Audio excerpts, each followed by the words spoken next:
Hello, my name is Ola, and I'm going to react into Food Theory, the disturbing lore of Chuck E. Cheese. Yeah, I remember being a kid and anytime it was somebody's birthday party or birthday, that would be like the go-to place. The best part was always the games, you know, uh, the food. The treats you would get, like candy and all that. But for me, the animatronics and people that wore the suits and all that's always what freaked me out, man. And this was long before Five Nights at Freddy's came out, by the way.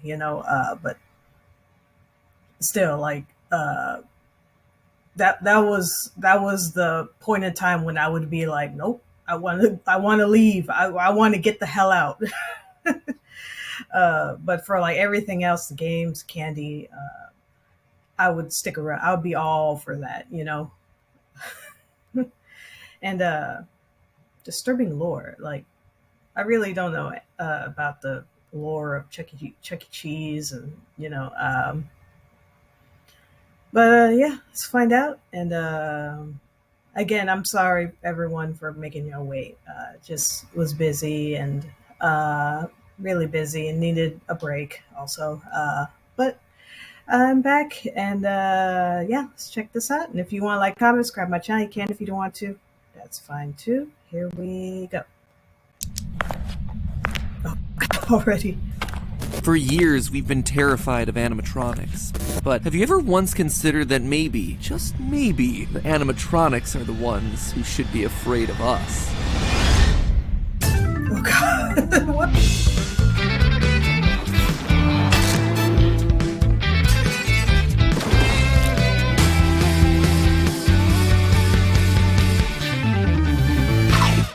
Internet, welcome to Food Theory, the show that knows that you can't spell animatronic without P-I-Z-Z-A. Hold on, in case you're new here, let me catch you up. I like pizza, I like animatronics, and I like murder. Alright, probably should have phrased that last one better, but you know what, we're just gonna roll with it. Anyway, there's a natural order to the universe that says whenever robotic animals are inside a dining establishment, horrible tragedy shall follow. Enter Chuck E. Cheese. Since opening back in 1977, Chuck E. Cheese has been the fever dream of kids everywhere. Place is basically a 6-year-old's equivalent of having a birthday in Vegas. Another round of sodas over here, cause somebody just set a new high score in Whack-A-Frog, and I am rolling in those tickets, baby. Here's a token for your trouble, sweetums. Also, while you're at it, hit me up with some of those balls. I got a date with Big Bertha tonight. That's the arcade game where you throw balls into a woman's mouth until she reaches the point of obesity. Candy, games, pizza, I mean, what's not to love? Oh yeah, them. You see, Chuck E. Cheese was the creation of Nolan Bushnell, co-founder of the video game company Atari. The idea was to create a restaurant that doubled as a carnival, a place where families could play together while also experiencing the newfangled entertainment medium of video games for the first time. The reason for it being a pizza place was threefold. Pizza was easy to make and required few ingredients, it took a while to cook, which allowed families to spend time playing games, and 3, can't really screw up pizza. Well, until of course your restaurant produces some misshapen pies and is suddenly suspected of recycling old slices from other tables.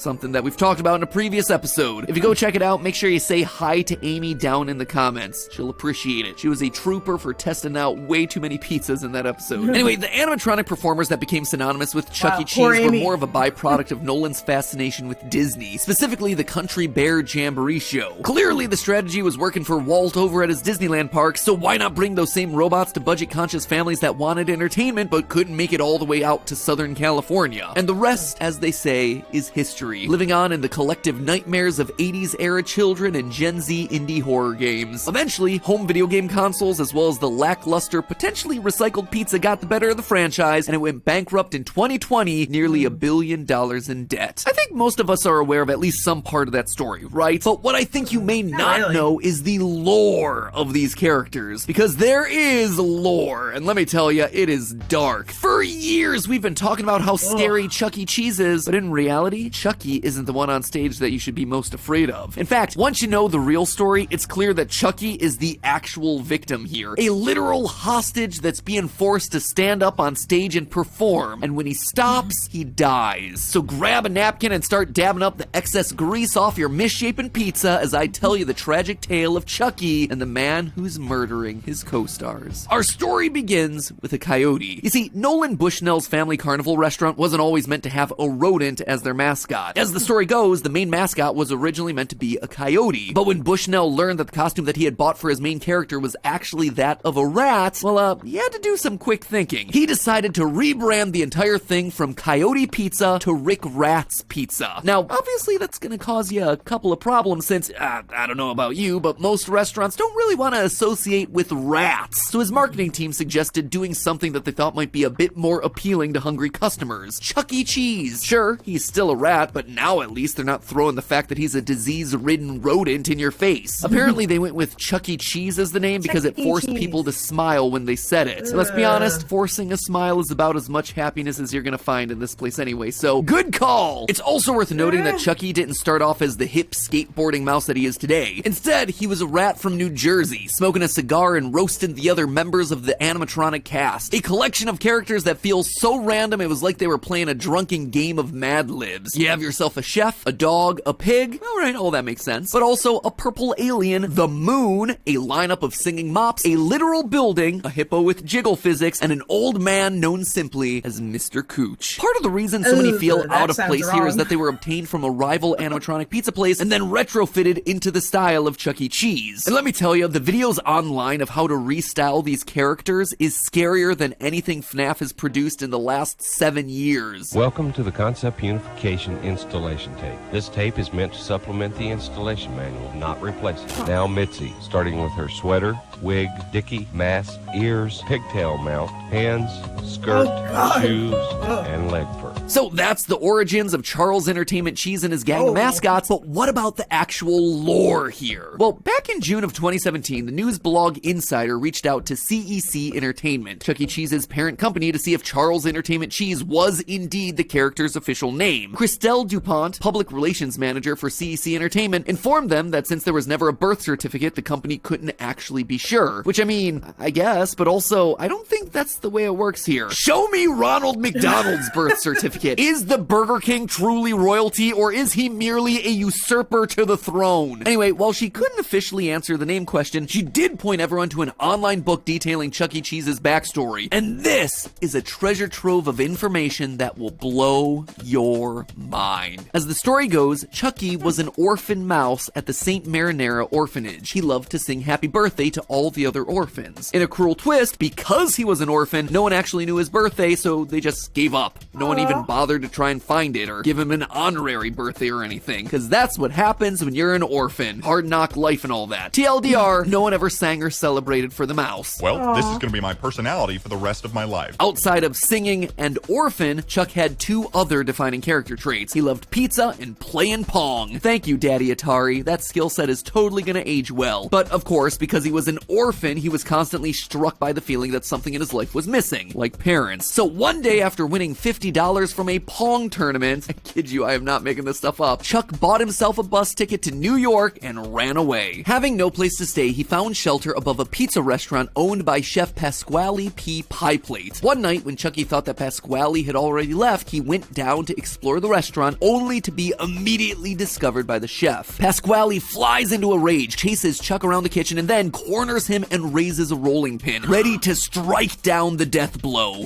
Finish him! Chucky, cowering in fear, knees shaking, facing his final seconds of life, does the one and only thing that has ever brought him joy over the years. He sings. Upon hearing that the mouse could sing, Pasquale lowers his rolling pin, and then decides to pull a capitalism and exploit the mouse's talent for his own personal gain. As the story goes, quote, Pasquale was so shocked he dropped the rolling pin. A mouse that can sing? My restaurant is saved! I'm gonna make you a star! He renames his restaurant Chuck E. Cheese's, home of the world-famous singing mouse, and literally forces Chucky to perform there. The story then ends with this line, and Chucky hasn't stopped singing or smiling since. Well, yeah, because his name forces you to smile. We've already covered that. But in all seriousness, the parenthesis around the word smiling here is giving me a real serious cry for help vibe. So that's the story of Chuck E. Cheese, an orphan rat rebranded into a mouse who's basically being held hostage and forced to sing to stay alive. Notice that Pasquale specifically calls out that his restaurant is saved after hearing Chuck E. Cheese sing, meaning that it was already on its way out. Chucky was Pasquale's meal ticket. After all, notice how he didn't take any appropriate measures when he found Chucky was a runaway orphan? He didn't do anything like, you know, alert officials that he'd found a runaway kid or make any attempt at contacting the original orphanage. In Pasquale's eyes, Chucky was a means to an end, a way of getting famous. He's an animal with a talent for music, and if he ever stops attracting customers, would it really be that hard to believe that Pasquale might just decide to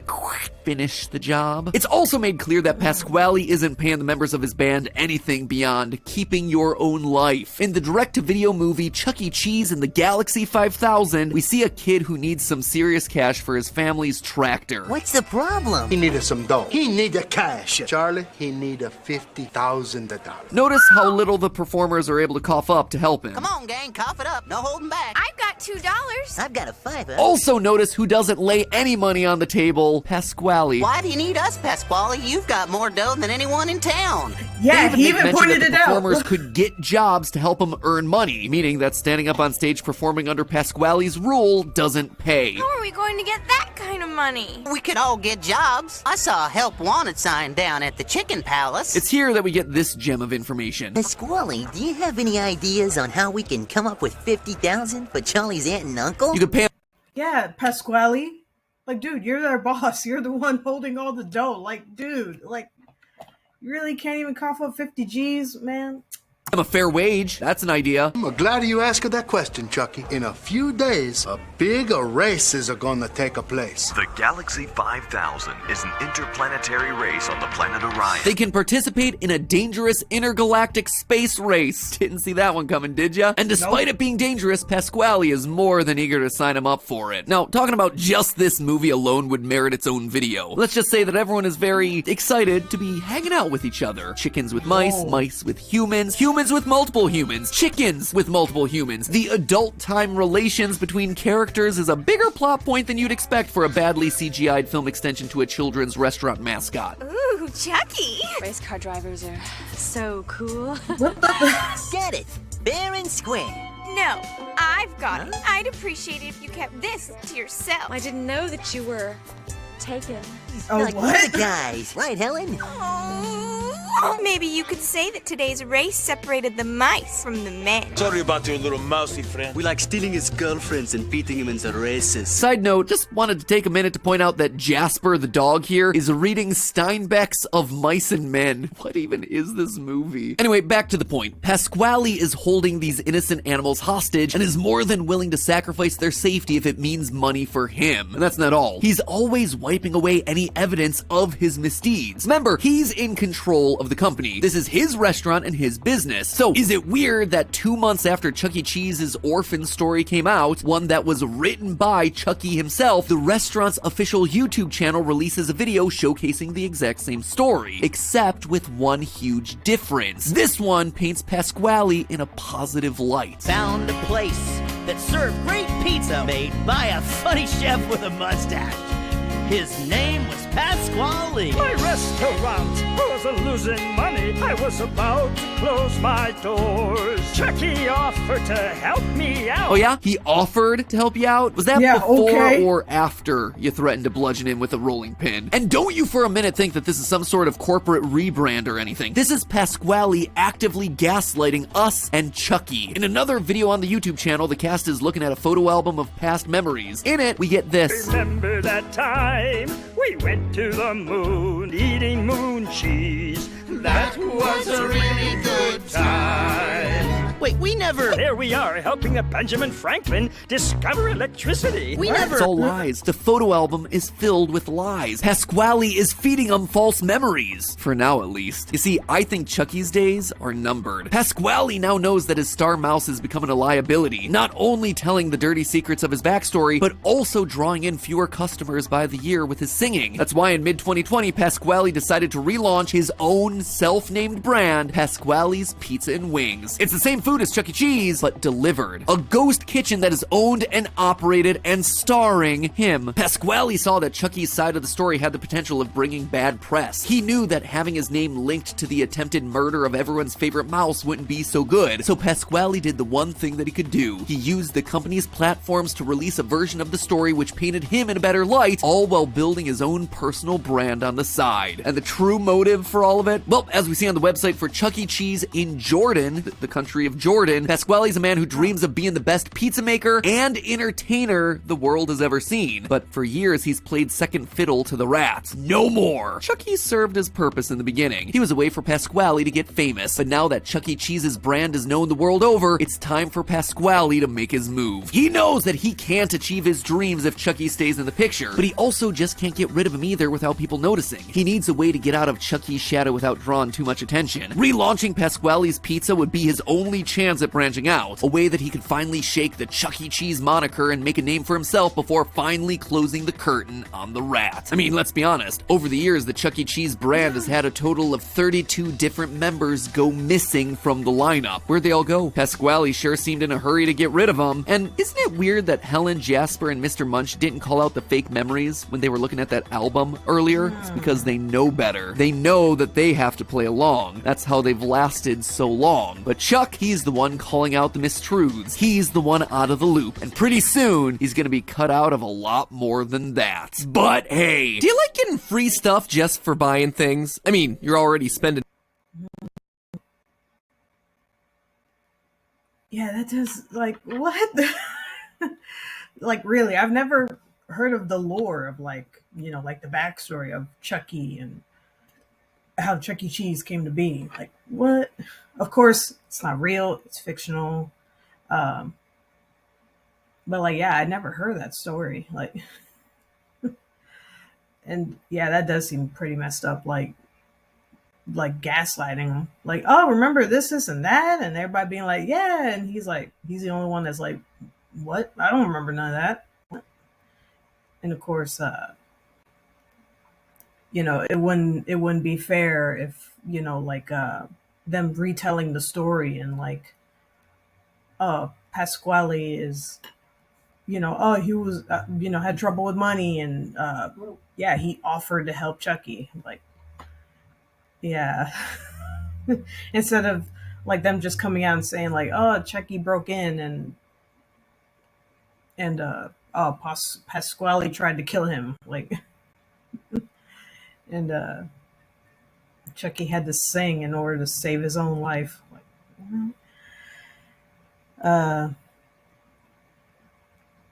but I don't know, man. I don't know. I think Chuck E. Cheese will still be around for a long time.